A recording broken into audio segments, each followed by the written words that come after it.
ભરૂચથી જ્યાં જંબુસર ખાતે ગૌ તસ્કરીના કૌભાંડનો પર્દાફાશ થયો। પોલીસે ગણતરીના કલાકોમાં જ 3 આરોપીઓને ઝડપી કડક કાર્યવાહી હાથ ધરી। શંકાસ્પદ અલ્ટો કારને રોકીને તપાસ કરતા ગાડીની અંદર ક્રૂરતાપૂર્વક બાંધેલી એક વાછડી મળી આવી હતી, જેના આધારે પોલીસે મુખ્ય આરોપીને મુદ્દા માલ સાથે ઝડપી પાડ્યો, જ્યારે અન્ય 2 આરોપીઓ ફરાર થઈ ગયા હતા। બાદમાં પોલીસે ઝડપી કાર્યવાહી કરી અન્ય 2ને પણ ગણતરીના કલાકોમાં જ ઝડપી પાડ્યા, જે બાદ જંબુસર પોલીસે 3 આરોપીઓને સાથે રાખી ગુનાનું રિકન્સ્ટ્રક્શન કર્યું। પોલીસ કાર્યવાહીથી ગૌ તસ્કરી કરતા તત્વોમાં ભયનો માહોલ ફેલાયો છે।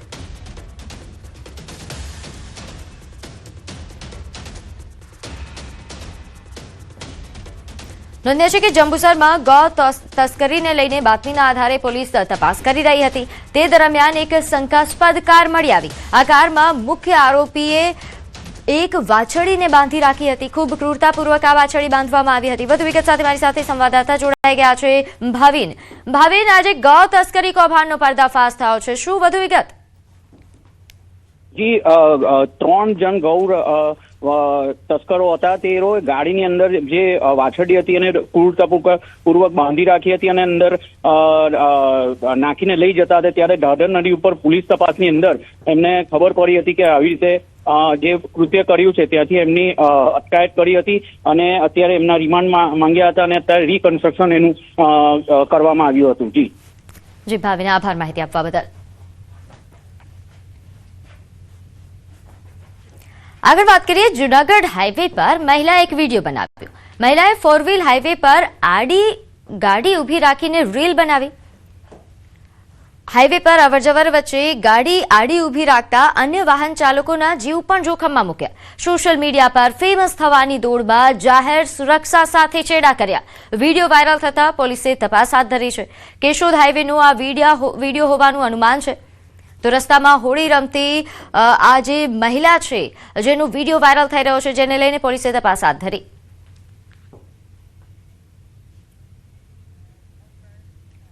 તો વધુ વિગત સાથે મારી સાથે સંવાદદાતા અમાર જોડાઈ ગયા છે। અમાર, વારંવાર પોલીસ દ્વારા ચેતવણી આપવામાં આવે છે, અપીલ કરવામાં આવે છે, તેમ છતાં આ રીતે જાહેર સુરક્ષા સાથે ચેડા?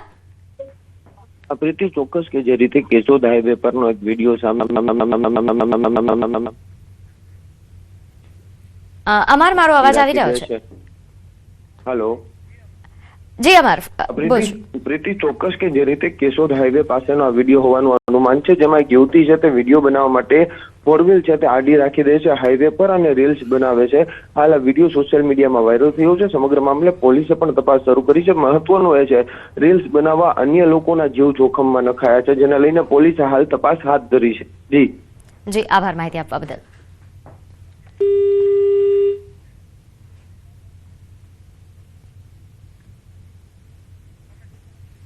તો જે રીતે આપ જોઈ શકો છો, આ મહિલા કે જે જાહેર સુરક્ષા સાથે ચેડા કરી રહી છે, વારંવાર પોલીસ દ્વારા અપીલ કરવામાં આવે છે, ચેતવણી આપવામાં આવે છે। આપણે બિફોર અને આફ્ટરની કાર્યવાહીઓ પણ જાણીએ છીએ, તેમ છતાં આ પ્રકારની ભૂલ કરવી એ ખૂબ જ ચિંતાજનક બાબત છે। યુવાઓએ હવે સમજવું પડશે। અમદાવાદના વસ્ત્રાલ વિસ્તારમાં તોડફોડની ઘટનામાં સંડોવાયેલા આરોપીની રામોલ પોલીસે ધરપકડ કરી છે। અગાઉની અદાવતના કારણે આરોપીએ માધવ સ્કૂલ પાસે આવેલી ઓફિસમાં તેમજ અર્બુદા ડેકોરેટ્સમાં તોડફોડ કરી હતી। સમગ્ર ઘટનાના સીસીટીવી ફૂટેજ સામે આવ્યા, જે બાદ પોલીસે તપાસ તેજ કરી અને પૂરતા પુરાવાના આધારે આરોપીની અટકાયત કરી આગળની કાનૂની કાર્યવાહી હાથ ધરી છે। પોલીસ વધુ પૂછપરછ કરી રહી છે અને ઘટનાથી વિસ્તારમાં હાલ ચકચાર મચી છે।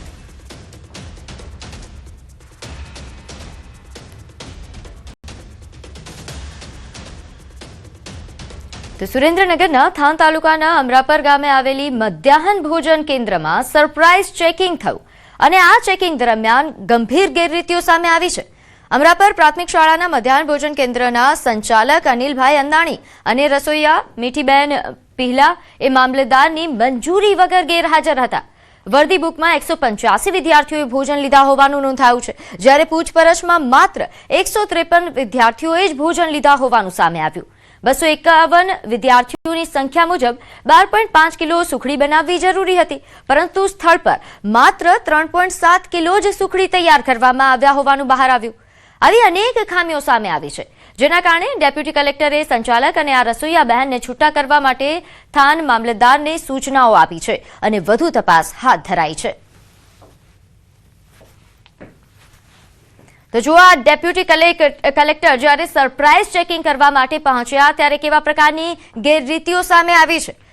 જ્યારે ડેપ્યુટી કલેક્ટર સરપ્રાઇઝ ચેકિંગ કરવા માટે તપાસ કરવા માટે પહોંચ્યા હતા ત્યારે પહેલા તો સંચાલક જ હાજર ન હતા અને રસોઈયા બહેન પણ હાજર ન હતી અને જાણકારી એવા પ્રકારની બહાર આવી રહી છે કે મામલતદારની રજા લીધા વગર તેઓ ગેરહાજર હતા અને જે બાદ જ્યારે તપાસ કરવામાં આવી ત્યારે ડેપ્યુટી કલેક્ટર પણ ચોંકી ઉઠ્યા કારણ કે જ્યારે જરૂરિયાત 12.5 કિલો સુખડીની હતી તેની સામે માત્ર 3.7 કિલો જ સુખડી તૈયાર કરવામાં આવી તેમજ વર્ધી બુકમાં જે આંકડાઓનો ઉલ્લેખ કરવામાં આવ્યો છે તેમાં પણ ગડબડ છે. તો વધુ વિગત સાથે મારી સાથે સંવાદદાતા અક્ષય જોડાઈ ગયા છે. અક્ષય, જે મધ્યાહન ભોજન કેન્દ્રમાં આ પ્રકારની ગેરરીતિઓ સામે આવી છે, હવે આગળની કાર્યવાહી વિશે જણાવશો. જી ચોક્કસથી હાલ તો જે ચોટીલા ડેપ્યુટી કલેક્ટર દ્વારા સરપ્રાઇઝ ચેકિંગની કામગીરી હાથ ધરવામાં આવી હતી તેમાં તાત્કાલિક જે મધ્યાહન ભોજન કેન્દ્રના સંચાલક અને રસોઈયા બહેન છે તે બંનેને છૂટા કરી દેવા માટેની જે છે મામલતદારને સૂચના આપી દેવામાં આવી છે. પરંતુ આ પરિસ્થિતિની જો વાત કરવામાં તો સમગ્ર જિલ્લામાં ક્યાંક ને ક્યાંક આવી પરિસ્થિતિ હોવાની જે છે ફરિયાદો ઉઠવા પામે છે. ખાસ કરીને જે મધ્યાહન ભોજન જે બાળકો લેતા હોય છે તેના આંકડામાં મોટા પ્રમાણમાં ગેરરીતિ કરવામાં આવતી હોવાની આશંકા છે. ત્યારે જે ડેપ્યુટી કલેક્ટર દ્વારા ચેકિંગ કરવામાં આવ્યું છે ત્યારે આગામી સમયમાં આ મામલે વધુ જે ચેકિંગ અને વધુ કડક કાર્યવાહી થાય એવી હાલ શક્યતાઓ દેખાઈ રહી છે. જી અક્ષય, આભાર માહિતી આપવા બદલ.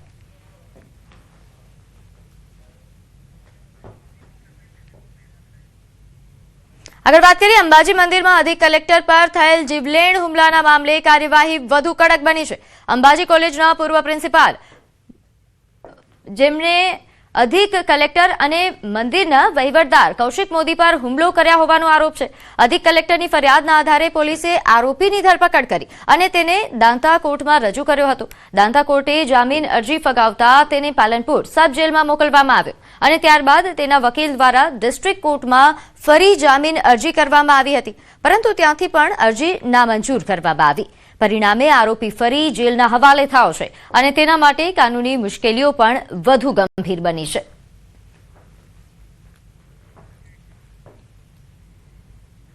સુરત જિલ્લામાં અંબિકા તાલુકાના આગલધરા ગામ નજીક દીપડો દેખાતા ભય ફેલાયો છે.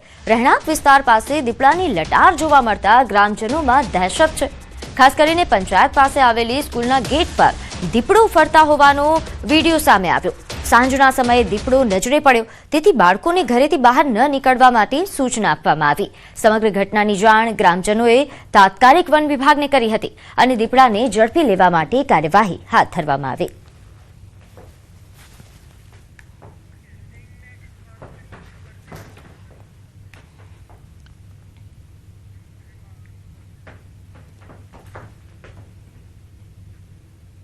હવે આગળ વાત કરીએ નગરદેવીની નગરયાત્રાની.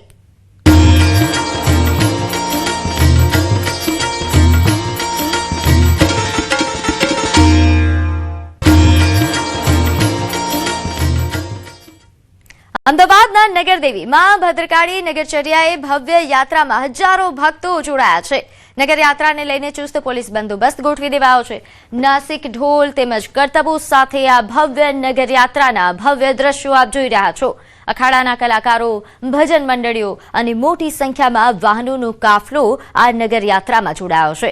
જમાલપુર મુસ્લિમ લોકોએ યાત્રાનું સ્વાગત કર્યું. કોમી એકતા જિંદાબાદના નારા લગાવ્યા. નગરદેવી જગન્નાથ મંદિરમાં પણ જ્યારે પહોંચ્યું ત્યારે ભવ્ય સ્વાગત થયું. મહંત દિલીપ દાસજી દ્વારા તે ભવ્ય સ્વાગત કરવામાં આવ્યું. નોંધનીય છે કે ખૂબ જ શાંતિપૂર્ણ માહોલમાં અને ખૂબ જ ઉત્સાહ સાથે ભક્તિભાવપૂર્વક આ નગરયાત્રા એ આગળ વધી રહી છે અને આ નગરયાત્રામાં અલગ અલગ જે અખાડાના કરતબો છે તે આકર્ષણનું કેન્દ્ર બની રહ્યા છે. આ કરતબો એ હાલ આજે નગરયાત્રાનો ઉત્સાહ છે તેમાં જોશ પૂરી રહ્યો છે.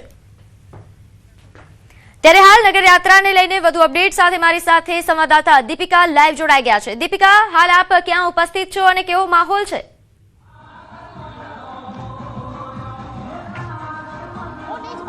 એટલે કે માં ભદ્રકાળીના મંદિરમાં ઉપસ્થિત છું કે જે લાલ દરવાજા સ્થિત છે અને આજે તો હયું દળાઈ તેટલી ભીડ નગરયાત્રામાં પણ છે. અને સાથે અહીં મંદિરમાં પણ છે રાહ જોવાઈ રહી છે કે ક્યારે માતાજી છે તેઓ નગર યાત્રા કરીને પરત ફરે અને ઉત્સાહ બેવડાયો છે. આપ જોઈ રહ્યા છો મંદિર પરિસરના દ્રશ્યો કે જ્યાં મહિલાઓ ગરબા કરતી જોવા મળી રહી છે. અને આજે કેમ ના હોય, આજે મા ભદ્રકાળી છે તેઓ નગરચર્યાએ નીકળ્યા છે, નગર યાત્રાએ નીકળ્યા છે. બીજું વર્ષ છે અને બીજા વર્ષે હર્ષે ઉલ્લાસ છે. ઉલ્લાસ એ પ્રકારનો વધ્યો છે કે નગર યાત્રામાં તો ટેબલો જોડાયા, અખાડા જોડાયા, પરંતુ માના મંદિરમાં હંમેશા કિન્નર સમાજ છે એ જોવા મળતો હોય છે. અને કિન્નર સમાજ દ્વારા પણ અહીં મંદિરમાં આપ જોઈ રહ્યા છો કે મોટી સંખ્યાની અંદર તેઓ નાચી કૂદી રહ્યા છે, કારણ કે આજે માની નગર યાત્રા છે અને તેની સાથે આજે અમદાવાદનો જન્મદિવસ પણ છે.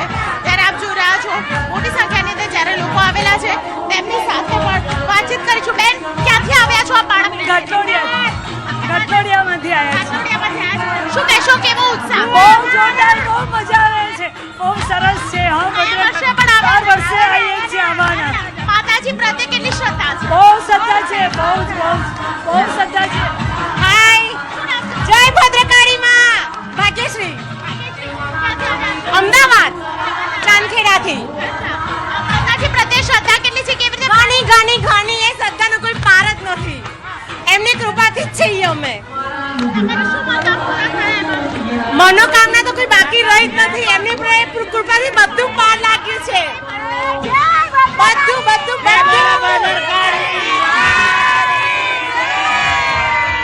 ભદ્રકાળીના જયનાદ સાથે અહીં આપ જોઈ રહ્યા છો મોટી સંખ્યાની અંદર મંદિર પરિસરમાં ખાસ કરીને લોકો છે ઝૂમી રહ્યા છે, નાચી રહ્યા છે અને ઉત્સાહિત થઈને તમામ લોકો છે તેઓ મા ભદ્રકાળીની બસ પરત થવાની રાહ જોઈ રહ્યા છે.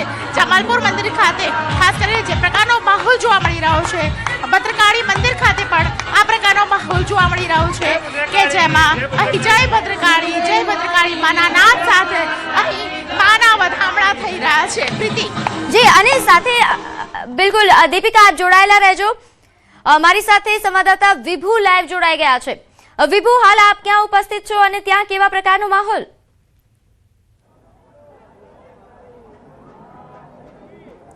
પ્રીતિ, અત્યારે ભગવાન જગન્નાથનું જે નિજ મંદિર છે તે મંદિર પરિસરમાં અત્યારે રથ છે તે નગરદેવીનો જોવા મળી રહ્યો છે અને અહીં સ્વાગત છે તે ભવ્ય કરવામાં આવ્યું છે નગરદેવીનું. અને ત્યારબાદ હવે પ્રસાદી છે તે ભક્તો લઈ રહ્યા છે અને તેઓની સાથે જોડાયેલા લોકો પણ અત્યારે આ માહોલ છે તે સમગ્ર માહોલ આપ જોઈ શકો છો. ખાસ કરીને નિજ મંદિર, ત્યારબાદ માણેકનાથ મંદિર, ખાડિયા સહિતના અલગ અલગ વિસ્તારોમાં ભવ્ય સ્વાગત કર્યું અને ત્યારબાદ નિજ જગન્નાથ મંદિર છે ત્યાં યાત્રા પહોંચી છે. આપણી સાથે છે પંકજભાઈ, જે રીતે આ રથયાત્રામાં આપ જોડાયા છો, બીજી આ રથયાત્રા છે કે નગરદેવીની નીકળી રહી છે, કેવો માહોલ જોવા મળી રહ્યો? એટલે મેં સૌ ભક્તોને, નગરજનોને આજે જ્યાં ઉત્સવ પહેલાં બાપા નગર યાત્રા કરતા હતા, જગતનો નાથ, અત્યારે નગરની દેવી જ્યારે ઘર આંગણે યાત્રા કરે છે ત્યારે લોકોનો બહુ જ હર્ષ ઉલ્લાસ છે કે આજે હવે મા બી અમને મળવા આવે છે. અત્યાર સુધી નગર યાત્રામાં જગન્ના જે યાત્રા જ હતી, રથયાત્રા જ હતી, હવે માની યાત્રા બી નીકળે છે. લોકોમાં એવો હર્ષો ઉલ્લાસ છે અને આખા નગરમાંથી લોકો અહીંયા મોટી સંખ્યામાં અહીંયા ઉમટીને માતાજીના પ્રસંગને પાવન પાડે છે. અત્યારે નિજ મંદિરમાં છે, હવે નિજ મંદિરથી પ્રસ્થાન થઈ રહ્યું છે અને હવે મહાલક્ષ્મી માતાજીનું જે મંદિર છે તે મંદિર તરફ નગર યાત્રા છે તે જશે અને ત્યારબાદ મંદિર ત્યાં પણ મહાલક્ષ્મી માતાના મંદિરમાં મહાઆરતી કરવામાં આવશે. ટ્રસ્ટીઓ છે કે જે આ મંદિરની સાથે જોડાયેલા છે અને મંદિરમાંથી અત્યારે તેઓ નીકળી રહ્યા છે. શશિકાંતભાઈ, અત્યારે અલગ અલગ રૂટ ઉપર થઈ અને આજે અત્યારે ભગવાન જગન્નાથના મંદિર ઉપર પહોંચી છે, ત્યાં પણ સ્વાગત કરવામાં આવ્યું છે. આગળનો રૂટ શું રહેશે? હવે જગન્નાથ મંદિરથી રિવરફ્રન્ટ થઈને મહાલક્ષ્મી માતાજી મંદિર ચાલે અને મહાલક્ષ્મી મંદિર પર ત્યાં રિવરફ્રન્ટની આરતી થશે. રિવરફ્રન્ટની આરતી પછી મહાલક્ષ્મી મંદિર થઈને ગણેશ મંદિર વસંત ચોક ત્યાં થઈને પછી બહુચરાજીના મંદિરે અને નિજ મંદિર પર છે. આ વખતે ખૂબ જ વધારે ઉત્સાહ છે. લોકો ખૂબ જ માતાજીને એટલા માને છે કે આજે નગર યાત્રા માટેનું જી આભાર માહિતી આપવા બદલ. તો હા, જે રીતે બંને સંવાદદાતાઓ અલગ અલગ સ્થળોના દ્રશ્યો બતાવ્યા. નિજ મંદિરમાં ભદ્રકાળીનું મંદિર કે જ્યાં ખૂબ મોટી સંખ્યામાં મહિલાઓ ઉપસ્થિત છે અને ભજન કરી રહી છે. નગર દેવી છે તેનું સ્વાગત છે જમાલપુર મંદિરમાં કરવામાં આવ્યું છે. મંદિરના મહંત દ્વારા સ્વાગત કરવામાં આવ્યું છે અને ત્યાં આપણે સીધા દ્રશ્યો જોઈ શકો છો. દિલીપદાસજી, આજે નગર દેવીનું સ્વાગત કરવામાં આવ્યું છે. જેવી રીતે કે પ્રતિવર્ષ આજ બીજા વર્ષે પણ નગર દેવી માતાની જ્યારે શોભાયાત્રા પરંપરા પ્રમાણે અનેક ભક્તોના સાથે હર્ષ ઉલ્લાસ સાથે નગર દેવતા ભગવાન જગન્નાથજીના પટાંગણમાં આવ્યા અને ખૂબ મંદિર દ્વારા અનેક ભક્તો ખૂબ ઉત્સાહ ધર્મો રક્ષતી રક્ષત સનાતન ધર્મની આપણી એ પરંપરામાં આવા દરેક ઉત્સવો યાત્રાઓ ધાર્મિક રીતે ઉજવાતા રહે અને સૌનું મંગલમય બની રહે એવી મંગલ કામના કરી છે. બિલકુલ, તો અત્યારે આપ જોઈ શકો છો કે નગર દેવીનું ભવ્ય સ્વાગત કરવામાં આવ્યું. દિલીપદાસજી,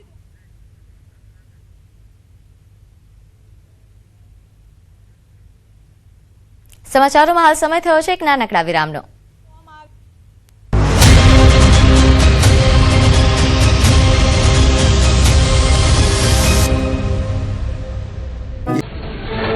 રાજ્યમાં માવઠાને લઈને હવામાન વિભાગની આગાહી. સાયક્લોનિક સર્ક્યુલેશન થયું સક્રિય. કેટલાક વિસ્તારોમાં કમોસમી વરસાદની સંભાવના. અમરેલી, ભાવનગર, સાબરકાંઠા, અરવલ્લીમાં વરસાદની આગાહી. નર્મદા, તાપી, ડાંગમાં વરસી શકે છે વરસાદ. અમદાવાદના વસ્ત્રાપુર તળાવમાં ફરી છોડાયા નર્મદાના નીર. બાયોકેમિકલ ઓક્સિજન ડિમાન્ડ અને કેમિકલ ઓક્સિજન ડિમાન્ડની ચકાસણી કર્યા બાદ નર્મદાના નીર છોડાયા. લેકમાં પ્રદૂષિત પાણી ન આવે તે માટે સ્ટેન્ડિંગ કમિટીએ કરી સ્પષ્ટતા. બનાસકાંઠાના ગામડામાં પહોંચ્યા નર્મદાના નીર. પાલનપુરના મલાણા ગામમાં ખેડૂતોએ શ્રીફળ વધેરી નર્મદાના નીર વધાવ્યા. વર્ષો જૂની મલાણા તળાવ ભરવાની માંગ સ્વીકારાઈ. ખેડૂતોમાં ખુશીની લહેર. સૌરાષ્ટ્રનું અગ્રીમ ગણાતું ગોંડલ માર્કેટિંગ યાર્ડ ઘઉંથી છલકાયું. સિઝનની રેકોર્ડ બ્રેક. 30,000 ગુણી આવક નોંધાઈ. ગીર સોમનાથ, જૂનાગઢ અને પોરબંદર સહિત સૌરાષ્ટ્રભરના ખેડૂતો ઘઉં લઈને પહોંચ્યા ગોંડલ માર્કેટ યાર્ડ. સુરતના પૂણા ગામે નકલી પનીર બનાવવાનું મોટું કૌભાંડ ઝડપાયું. પૂણા ગામની A1 ડેરી ફૂડ્સ પર એસઓજી અને એફએસઓની સંયુક્ત રેડ. ડેરીમાંથી 329 કિલો શંકાસ્પદ નકલી પનીર મળ્યું. 65,800 રૂપિયાનો મુદ્દામાલ જપ્ત. રાજકોટમાં દબાણો દૂર થતા જંગલેશ્વર વિસ્તારનો જાણે નકશો બદલાયો. ડિમોલેશન બાદના આકાશી દ્રશ્યો સામે આવ્યા. 87,000 ચોરસ મીટર જમીન કરાઈ ખાલી. અંદાજે 350 કરોડથી વધુની સરકારી જમીન ખુલ્લી કરાઈ. રાજકોટના જંગલેશ્વરમાં મેગા ડિમોલેશન બાદ કાટમાળ ખસેડવાની કામગીરી. 1500 જેટલા બાંધકામનો કાટમાળ ખસેડવા થોડા દિવસ સુધી ચાલશે કામગીરી. વિસ્તારમાં 2 દિવસમાં 1500 ગેરકાયદેસર બાંધકામો કરાયા જમીનદોસ્ત. રાજકોટમાં જંગલેશ્વર ડિમોલેશન મામલે ધારાસભ્ય ઉદય કાનગડે સરકારનો પક્ષ રાખ્યો. કહ્યું કે નદી કાંઠે અને ટીપી રોડ પરના દબાણો દૂર કરાયા. મનપા દ્વારા 873 પરિવારોને નવા મકાન અપાયા. ગુનેગારો ગેરકાયદેસર મકાન આપતા ભાડે. રાજકોટના જંગલેશ્વર વિસ્તારમાં મેગા ડિમોલેશનની પ્રક્રિયા પૂર્ણ. અંદાજિત 300 કરોડથી વધુની જમીન ખુલ્લી કરાવવામાં આવી. કાટમાળ હટાવ્યા બાદ 15 મીટર પહોળા રોડ બનાવાશે. દબાણોના કારણે સર્જાતી ગીચતાને લીધે પડતી મુશ્કેલીઓનું આવશે નિવારણ. જંગલેશ્વર વિસ્તારમાં ડિમોલેશનથી ગુનાખોરી અંકુશમાં આવશે. ડીસીપી હેતલ પટેલે આપ્યું નિવેદન. કહ્યું 200થી વધુ હિસ્ટ્રી શીટરોના આશ્રય સ્થાનો તોડી પાડ્યા. ડ્રોન અને સોશિયલ મીડિયા સર્વેલન્સ દ્વારા રખાઈ હતી નજર. દેવભૂમિ દ્વારકામાં ફૂલડોળ ઉત્સવ પૂર્વે તંત્રએ દબાણો દૂર કર્યા. વહીવટીતંત્ર અને પોલીસ કાફલાએ સંયુક્ત કામગીરી કરી. નેશનલ હાઈવે પરના નડતરરૂપ કાચા પાકા દબાણો દૂર કરાયા. પદયાત્રીઓ અને વાહનોની અવરજવર માટે માર્ગો ખુલ્લા કરાયા. પંચમહાલના દારૂણિયા ગામમાં તંત્રની ઘોર બેદરકારી. મયો નદીનો કોઝવે 2 વર્ષથી બિસ્માર. બાળકો અને ગ્રામજનો મગરોના ભય વચ્ચે નદી ઓળંગવા મજબૂર. દર્દીઓને ખાટલામાં સુવડાવી નદી પાર કરાવવા મજબૂર. પાકા કોઝવે માટે ગ્રામજનોની માંગ. ઉનાળાની શરૂઆતમાં જ સુરેન્દ્રનગરમાં પાણીની પારાયણ. વોર્ડ 1માં રાજીવ ગાંધી સરકારી આવાસમાં 8 દિવસથી પીવાનું પાણી ન મળતા 600થી વધુ પરિવારોની સ્થિતિ બની કફોડી. રોષે ભરાયેલા લોકોએ ડોલ બેડા સાથે એકત્ર થઈને ઠાલવ્યા.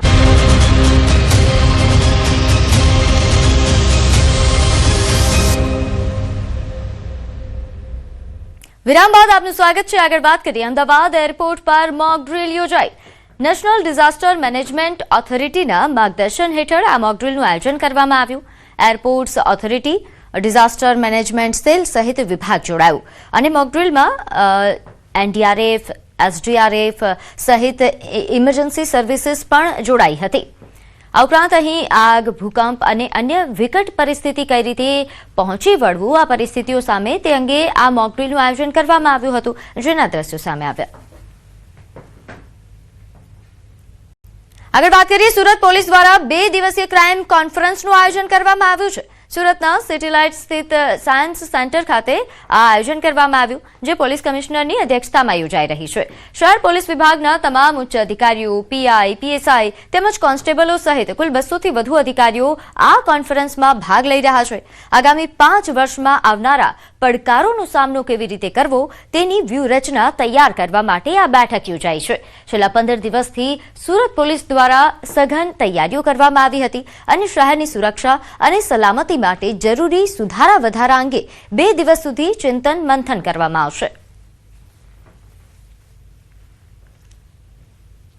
10 જેટલા ટોપિક ઉપર हमारा डीसीपी, पीआई, एसीपी અને નીચે हमारा जो टीमों जो तैयार करी છે प्रेजेंटेशन करશે, એના ઉપર ડિસ્કશન થશે. ફ્યુચર પ્લાનિંગ કરવાના છીએ કે કઈ રીતે અમે સુધાર કરીએ જેથી યુનિફોર્મિટી રાખીને આપણે સુરત શહેરના વધુ સારી રીતે જોઈએ. આ વચ્ચે સુરત ટ્રાફિક પોલીસનો માનવતાવાદી અભિગમ સામે આવ્યો છે. એક વિદ્યાર્થીનીને ધોરણ 10ના પરીક્ષા કેન્દ્ર સુધી પહોંચાડાઈ. સમગ્ર મામલે સુરત પોલીસ કમિશનરે માહિતી આપતા જણાવ્યું કે ટ્રાફિકમાં ફસાયેલા અને સમયસર કેન્દ્ર પર નહીં પહોંચી શકેલા અથવા કેન્દ્ર ભૂલી ગયેલા પરીક્ષાર્થીઓની મદદે ટ્રાફિક પોલીસ આવી છે. ટ્રાફિક પોઈન્ટ પર ઉભા રહેલા જવાનો કે પેટ્રોલિંગમાં નીકળેલી ટીમ દ્વારા આવા વિદ્યાર્થીઓની મદદ કરવામાં આવી રહી છે, જેથી વિદ્યાર્થીઓ સમયસર પરીક્ષા આપી શકે અને ઉજ્જવળ ભવિષ્યનું નિર્માણ કરી શકે. સાથે પોલીસ કમિશનરે તમામ પરીક્ષાર્થીઓને શુભકામનાઓ પણ પાઠવી. 40 જેટલા જગ્યા ઉપર જો ટ્રાફિક પોલીસની ટીમો તૈનાત છે, 2 વ્હીલર 4 વ્હીલરમાં. અત્યારે પણ કોઈ વિદ્યાર્થી સેન્ટર ભૂલાઈ જાય, મોડા થતા હોય તો પોલીસ પહોંચાડી દેશે. અત્યારે પણ એક વિદ્યાર્થીના અઠવાથી લઈને જો એના સેન્ટર તક મૂકવામાં આવેલા છે. આ સાથે જો તમામ જગ્યાઓ ઉપર અમે પેરેન્ટ્સના અને વિદ્યાર્થીઓ રિક્વેસ્ટ કરી છે, કંઈ પણ તમે ફસાવો તો 112 પર જરૂર કોલ કરજો. અમદાવાદમાં સીએસ એક્ઝિક્યુટિવ અને પ્રોફેશનલ પરીક્ષાનું પરિણામ જાહેર થયું છે. સીએસ પરીક્ષાના પરિણામોમાં ફરી એકવાર દીકરીઓએ મેદાન માર્યું છે. અમદાવાદની અનિશા કેશવાનીએ એક્ઝિક્યુટિવ પ્રોગ્રામમાં ભારતભરમાં પ્રથમ ઓલ ઇન્ડિયા ફર્સ્ટ રેન્ક મેળવી છે. અનિશાએ અમદાવાદનું નામ રોશન કર્યું છે. પ્રોફેશનલ પ્રોગ્રામમાં કુનિકા શાહે દેશભરમાં 7મો ક્રમ મેળવ્યો છે. કુનિકા શાહે સીએસ પ્રોફેશનલ પરીક્ષામાં અમદાવાદમાં પ્રથમ સ્થાન મેળવ્યું છે. ડિસેમ્બરમાં લેવાયેલી પરીક્ષામાં અમદાવાદ ચેપ્ટરના વિદ્યાર્થીઓનું શ્રેષ્ઠ પ્રદર્શન. અમદાવાદ ચેપ્ટરના ચેરમેન જયમીન ત્રિવેદીએ સફળ વિદ્યાર્થીઓને અભિનંદન પાઠવ્યા. મારો અમદાવાદમાં ફર્સ્ટ રેન્ક છે અને મારો ઇન્ડિયા લેવલે 7th રેન્ક છે. અરાઉન્ડ દિવસનું 15 કલાક તો રીડિંગ થઈ જ જતું હતું અને વિથ ऑफिस में કર્યું હતું, એટલે આખો દિવસ ऑफिस પછી રાત્રે આવીને ભણો. और मेरा ऑल इंडिया रैंक 1 आया है और I have scored 437 out of 700 marks. Consistency पे डिपेंड करता है. कोई लोग 4 घंटे पढ़ के भी पास हो जाते हैं, कोई 8-9 घंटे भी नहीं होते हैं. डिपेंड करता है कि क्वालिटी ऑफ स्टडी कैसा है. એનું ગ્રુપ 1નું રિઝલ્ટ આવ્યું છે 26.73% અને ગ્રુપ 2નું રિઝલ્ટ આવ્યું છે 26.67%. તો આગળ વાત કરીએ, રાજકોટના પેલેસ રોડ પાસે મન મંદિર એપાર્ટમેન્ટના 4થા માળે આગની ઘટના બની. ભીષણ આગમાં વૃદ્ધ માતા અને પુત્રનું કરુણ મોત નીપજ્યું છે. એપાર્ટમેન્ટમાં બુધવારના મોડી રાત્રે આગનો આ બનાવ બન્યો. ઘટનાની જાણ થતાં જ ફાયર વિભાગ અને પોલીસની ટીમ ઘટના સ્થળે પહોંચી હતી. ફ્લેટના હોલ અને રસોડામાં આગ લાગતા આખું ઘર ધુમાડાથી ભરાઈ ગયું હતું. રૂમમાં સૂતેલા 92 વર્ષના પ્રભાબેન અને તેમના 62 વર્ષના પુત્ર નરેન્દ્ર પૂજારા ગુંગળામણથી બેભાન થઈ ગયા અને હોસ્પિટલમાં તેમનું મોત થયું. આગ લાગવાનું કારણ જાણવા માટે પોલીસે તપાસ હાથ ધરી છે.